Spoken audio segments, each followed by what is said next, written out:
दामिनी तो चली गई पर देश को जगा गई। हम नहीं जानते वो कौन थी, उसका क्या नाम था, पर हमारे दिलों को झकझोर कर रख देने वाली और हमारे रोंगटे खड़े करने वाली उस घटना का शिकार हुई थी दामिनी। वो हारी नहीं, वो तो लाडली है हमारे पूरे देश की। युवा पीढ़ी का ये आक्रोश बेकार नहीं जाएगा। सरकार को मतलब ऐसे कायदे निकालने चाहिए कि ये सब करने से पहले वो लोग सोचें। अगर आज हमारे साथ कल उसके साथ ऐसा हुआ, हमारे साथ हो सकता है। नो डाउट उनकी सिस्टर्स के साथ भी हो सकता है। भले ही दामिनी उस दुनिया में ना हो, पर वो हमारे दिलों में हमेशा रहेगी।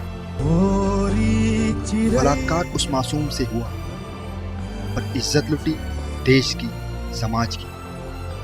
जनता ने अपने जज्बे के सामने लाठियां खाई, पानी की बौछारों को झेला, पर मानो जैसे अब हर व्यक्ति पूरे सिस्टम को बदलना चाहता है। आक्रोश की इस आग को किसी ने चिंगारी का नाम दिया।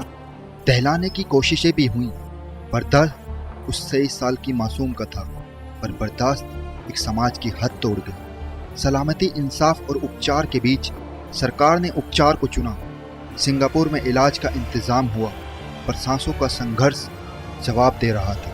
हिम्मत की वो हम नाम जिंदगी की डोर छोड़ गई, और छोड़ गई वो लाखों सवाल जिन्हें हमें कभी नहीं छोड़ना है। दामिनी ने वो घटना बर्बरता के साथ झेली और तार तार किया उस ढांचे को जिसे हम समर्थ कहते हैं। वो रुख अब आसमानों में चमक रही है। कालातीत का वो अंधेरा यहाँ धरती पर है, जिंदा है हमारे बीच। सिर्फ हंगामा खड़ा करना मेरा मकसद नहीं, मेरी कोशिश है कि ये सूरत बदलनी चाहिए।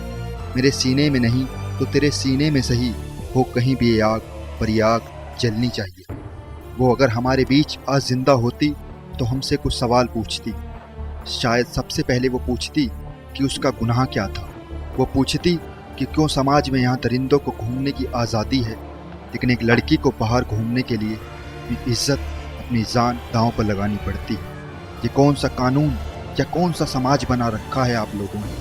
अगर वो अपना आखिरी संदेश देती तो वो कहती कि समाज के ठेकेदारों, कुछ ऐसा इंतज़ाम करो कि जो उसके साथ हुआ वो आगे किसी के साथ ना हो। वो लाडली थी किसी के आंगन की, वो दुलारी थी किसी के भाई की। पिछले कुछ दिनों इंडिया गेट पर गुस्से और गम का माहौल था।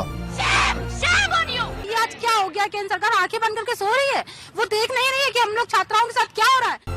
वो गुस्सा जो 2014 के इलेक्शन के लिए तैयार हो चुका है, वो गम जो नए परिंदों की आंखों में समा चुका है। ये गुस्सा बेखौफ उड़ानों की तरह आगे बढ़ रहा था। इंडिया गेट पर लाखों लोगों के गुस्से के बीच कई बार सबके मन में एक ख्याल आया कि कैसी है। लोगों ने सुरक्षा व्यवस्था को भी लांघ दिया। लोग गुस्से के बीच उसको भी भूल गए जो उस गुस्से की वजह थी। वो जिंदगी के मुश्किल सफ़र पर थी। उसके अस्पताल के कमरे में नर्सों ने हर भगवान की तस्वीर लगाई।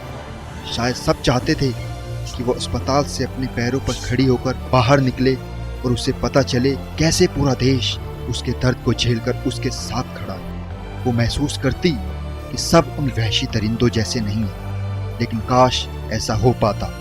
दुनिया के हर गम पर वक्त अपना मरहम जरूर लगाता है। ये वो इलाज है जिसका नुस्खा किसी मसीहा के पास नहीं है। ये करिश्मा तो कुदरत की कायनात खुद करवाती है।